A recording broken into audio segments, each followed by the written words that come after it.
तीसरा भाग। नए प्रकाश की खोज में। भृगु आश्रम पर रुकना। अन्य पंथों का परीक्षण करने के उद्देश्य से सिद्धार्थ गौतम ने आलार कालाम से भेंट करने के लिए राजगृह को छोड़ दिया। मार्ग में उसने भृगु ऋषि का आश्रम देखा और यूं ही जरा देखने के लिए उसमें प्रवेश किया। आश्रम के ब्राह्मण निवासी जंगल से लकड़ी चुन कर लाए थे। उनके हाथ तपस्या की अत्यावश्यक वस्तुएं समिधा, पुष्प तथा कुश से भरे थे। वे बुद्धिमान अपनी अपनी कुटियों में न जाकर सिद्धार्थ गौतम की ही ओर मुड़े। आश्रम निवासियों द्वारा समुचित रूप से सम्मानित होकर सिद्धार्थ गौतम ने भी आश्रम के बड़े बूढ़ों के प्रति आदर प्रदर्शित किया। उस मोक्षकामी बुद्धिमान ने उन स्वर्गकामी तपस्वियों की विचित्र विचित्र तपस्याओं का निरीक्षण करते हुए उस आश्रम को देखा।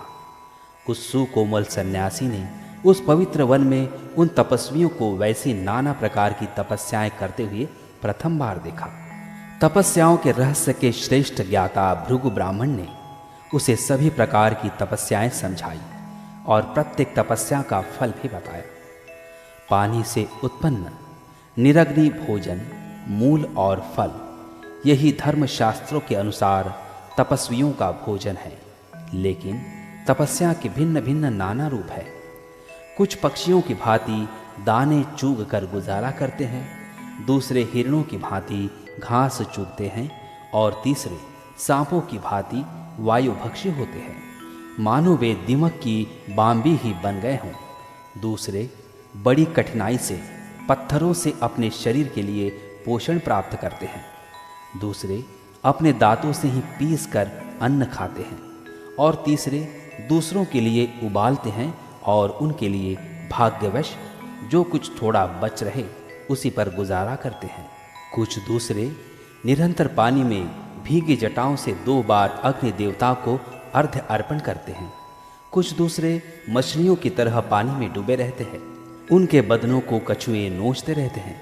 कुछ समय तक इस प्रकार की तपस्या के कष्ट सहने से, अधिक कष्ट सहने से स्वर्ग, मध्यम कष्ट सहने से मर्त्य लोक, वे अंत में सुख लाभ करते हैं।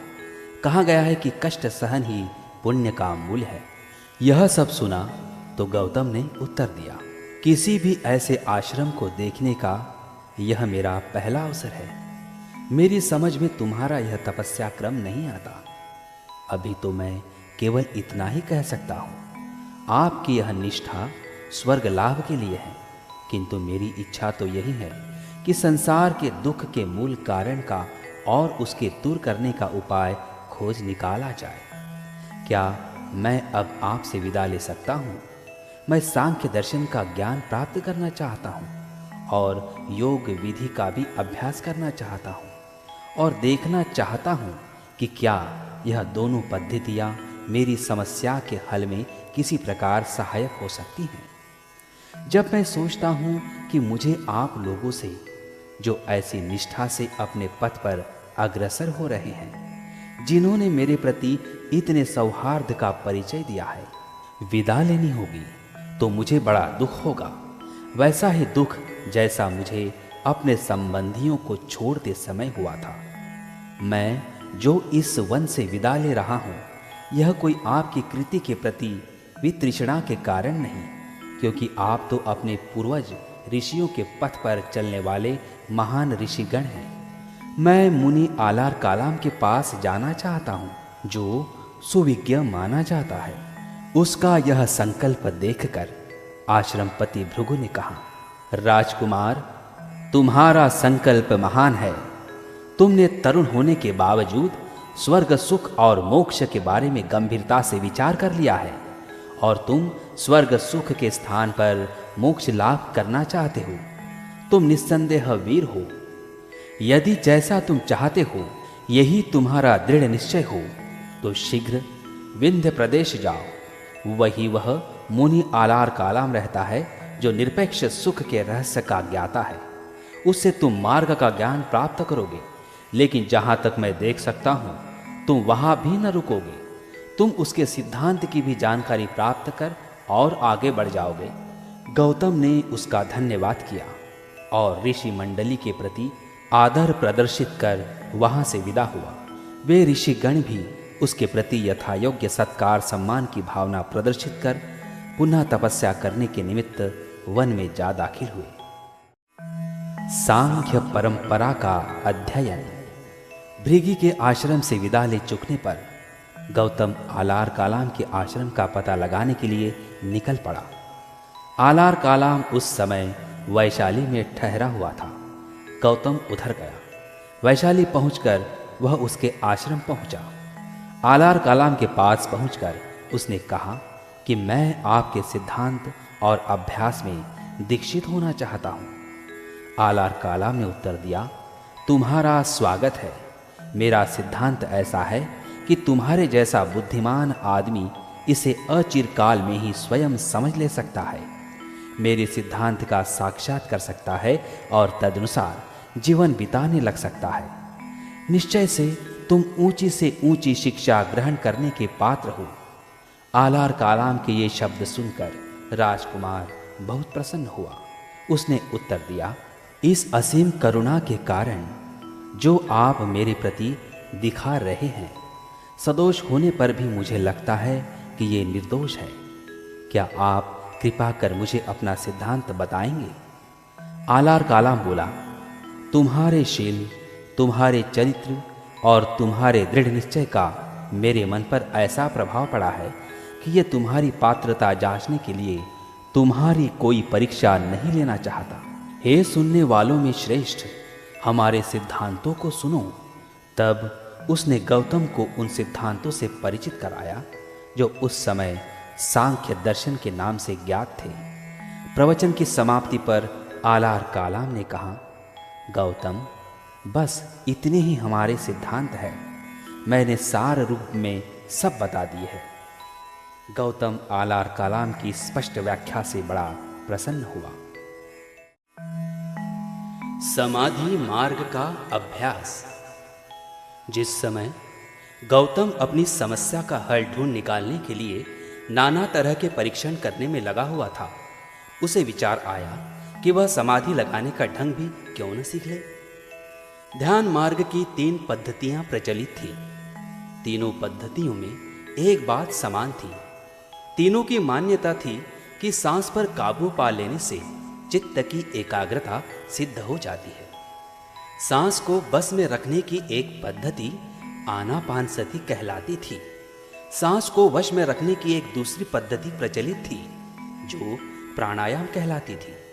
यह सांस लेने के 3 विभाग करती थी। पूरक यानी अंदर सांस खींचना, कुंभक सांस को अंदर रोके रखना, रेचक सांस को बाहर निकाल देना। सांस को वश में रखने का एक और तीसरा मार्ग समाधि मार्ग कहलाता था। आलार कालाम ध्यान मार्ग में निष्णात समझा जाता था। गौतम को लगा यह अच्छा होगा कि यदि यह आलार कालाम की देखरेख में ध्यान मार्ग का कुछ अभ्यास कर ले। इसलिए उसने आलार कालाम से बातचीत की और प्रार्थना की कि वह कृपया उसे ध्यान मार्ग का अभ्यास करा दे। आलार कालाम का उत्तर था, बड़ी खुशी से। आलार कालाम ने उसे अपने ध्यान मार्ग की विधि सिखाई। इसकी 7 सीढ़ियां थी। गौतम ने इस विधि का नियमित रूप से प्रतिदिन अभ्यास किया। इस विधि पर पूरा अधिकार कर चुकने के बाद गौतम ने पूछा, क्या सीखने के लिए कुछ और शेष हैं? आलार कालाम का उत्तर था, मित्र, नहीं, इसके अतिरिक्त मेरे पास सीखने के लिए और कुछ नहीं। गौतम ने आलार कालाम से विदा ली। गौतम ने उद्दक रामपुत्र नाम के एक दूसरे योगी के बारे में सुना जिसकी ख्याति थी कि उसने एक ऐसी ध्यान विधि का आविष्कार किया है कि उससे ध्यानी आलार कालाम की ध्यान विधि की अपेक्षा एक सीढ़ी ऊपर चढ़ जाता है। गौतम ने सोचा कि यह विधि भी सीख कर योगी की अंतिम अवस्था तक पहुंचना चाहिए। तदनुसार वह उद्दक रामपुत्र के आश्रम में पहुंचा और उसके कथनानुसार योगाभ्यास आरंभ किया। थोड़ी देर में ही गौतम ने उद्दक रामपुत्र के 8वें दर्जे तक भी अधिकार प्राप्त कर लिया। उद्दक रामपुत्र की ध्यान विधि को पूर्ण रूप से हस्तगत करने के अनंतर गौतम ने उससे भी वही प्रश्न पूछा जो उसने आलार कालाम से पूछा था। क्या आगे कुछ और भी सीखना शेष है? उद्दक रामपुत्र का उत्तर भी पूर्ववत ही था। मित्र, इसके अतिरिक्त तुम्हें सिखाने के लिए और मेरे पास कुछ नहीं। आलार कालाम और उद्दक रामपुत्र दोनों ध्यानाचार्य के रूप में कौशल जनपद में प्रसिद्ध थे, लेकिन गौतम ने सुना था कि मगध जनपद में भी वैसे ही ध्यानाचार्य हैं। उसने सोचा कि उसे उनकी भी विधि सीख लेनी चाहिए। तदनुसार गौतम मगध गया।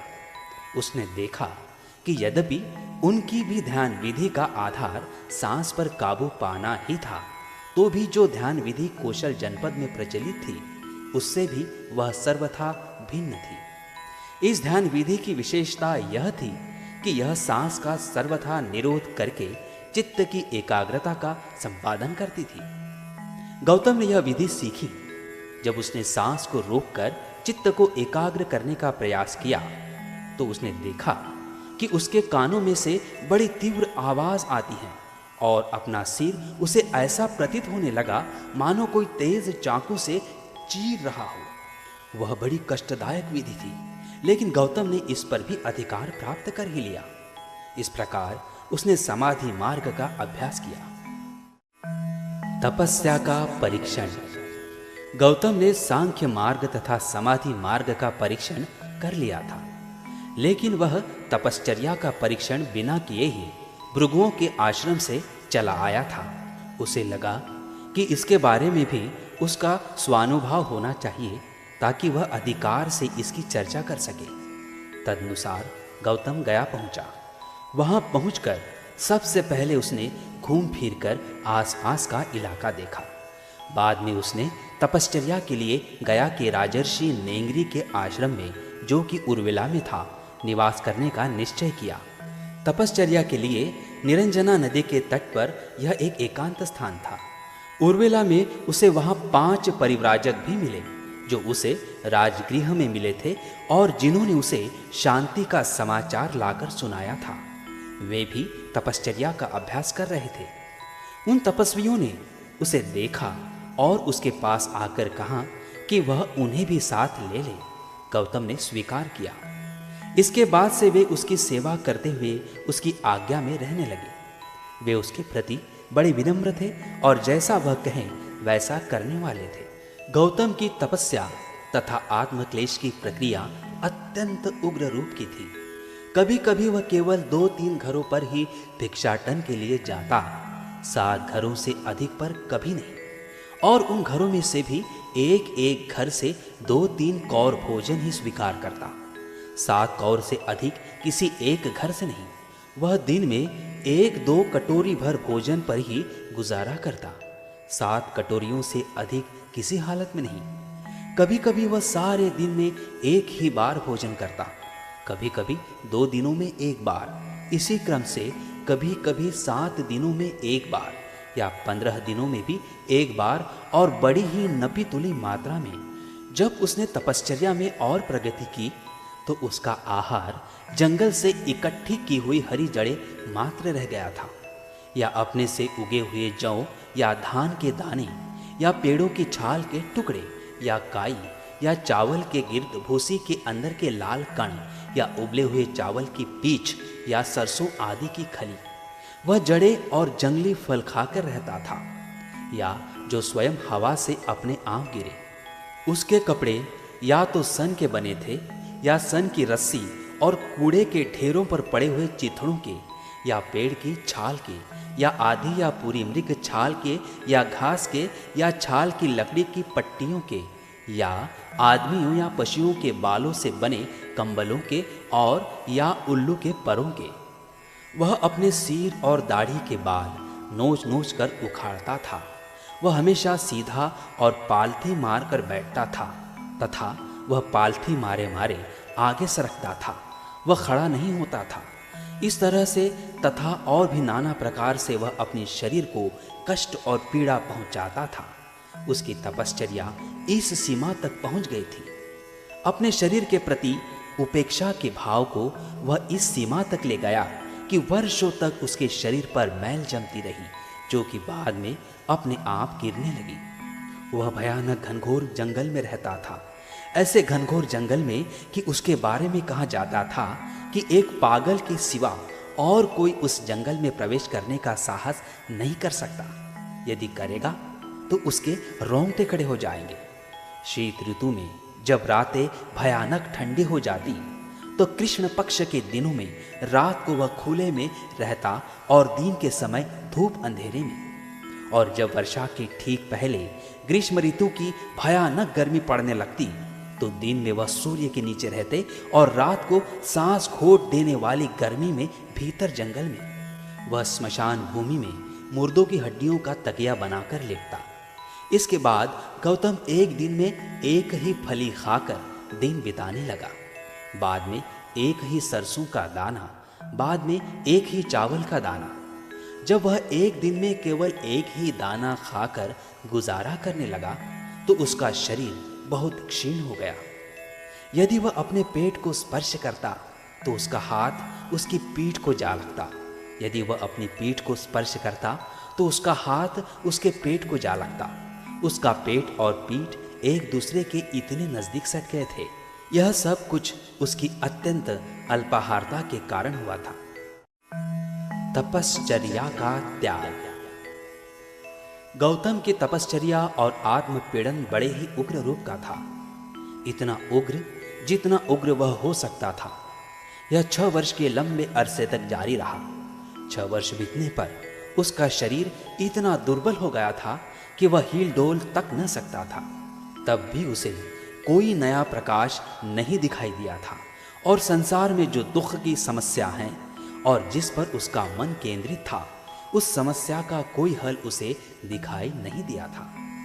उसने अपने मन में सोचा, यह न आत्म विजय का मार्ग है, न पूर्ण बोधि प्राप्त करने का मार्ग है और न मोक्ष का मार्ग है।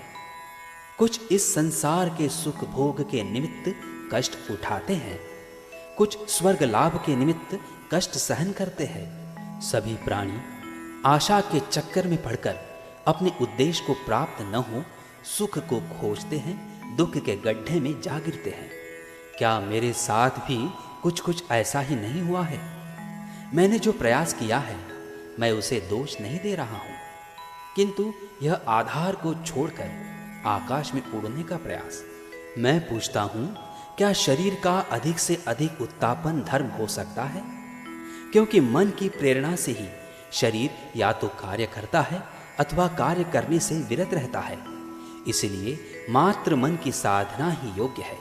बिना विचार के शरीर एक कुत्ते के समान है। यदि केवल शरीर की ही बात होती तो शायद भोजन की शुद्धि से ही पवित्रता आ सकती, किंतु जो करता है, जो मन है, उसका भी तो प्रश्न है। लेकिन यह सब किस काम का?